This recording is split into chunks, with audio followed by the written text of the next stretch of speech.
त्रिपुरा, नागालैंड, मेघालय के आए चुनाव परिणाम। तीनों ही राज्यों में लेफ्ट और कांग्रेस का क्या हुआ हश्र। त्रिपुरा, नागालैंड और मेघालय में हुए विधानसभा चुनाव के नतीजे घोषित हो चुके हैं। तीनों ही राज्यों में लेफ्ट और कांग्रेस की हालत पतली है, जबकि त्रिपुरा और नागालैंड में एनडीए ने वापसी की है, जबकि मेघालय में भी वो सरकार का गठन करने की स्थिति में है। ये चुनाव खास तौर से कांग्रेस के लिए इफेक्ट टेस्ट कहा जा रहा था। कांग्रेस की भारत जोड़ो यात्रा खत्म होने के बाद ये पहले चुनाव थे जो पूर्वोत्तर के इन तीनों राज्यों में संपन्न हुए हैं।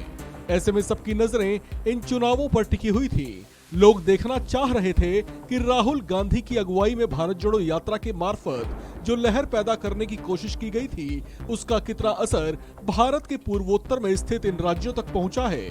यहाँ से बेशक से राहुल गांधी की यात्रा नहीं निकली थी, लेकिन उस दौरान तीनों ही राज्यों में प्रदेश कांग्रेस को भारत जोड़ो का अलग जगाते जरूर देखा गया था।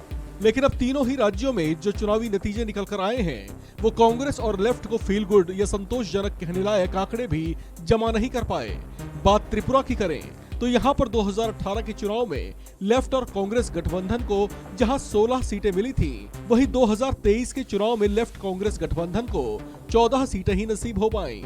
नागालैंड में तो कांग्रेस अपना खाता ही नहीं खोल पाई। तो मेघालय में साल 2018 के चुनाव में जिस कांग्रेस को 21 सीटों पर जीत मिली थी, वो अब 2023 के चुनाव में महज 5 सीटों पर ही सिमट गई है, जबकि मेघालय में टीएमसी को भी 5 सीटों पर ही जीत मिल सकी।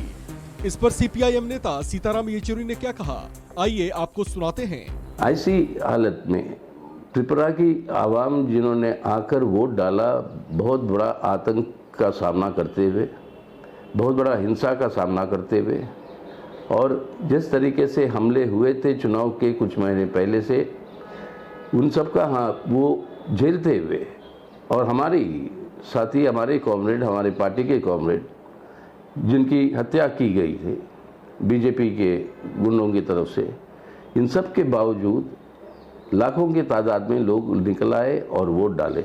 ये एक बहुत बड़ी जनतांत्रिक जीत है त्रिपुरा के अंदर।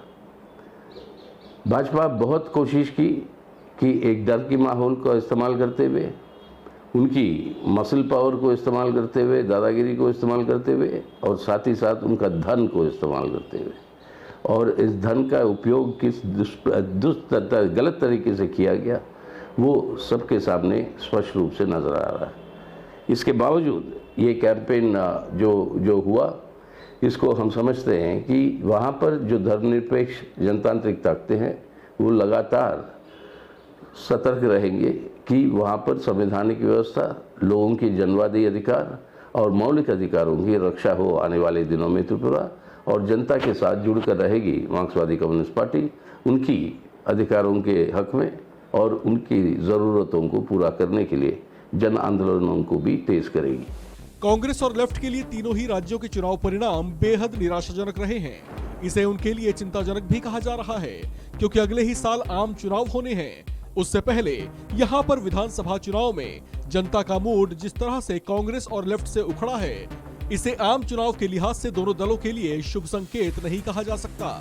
इस खबर में फिलहाल इतना ही। बाकी अपडेट्स के लिए बने रहिए वन इंडिया हिंदी के साथ।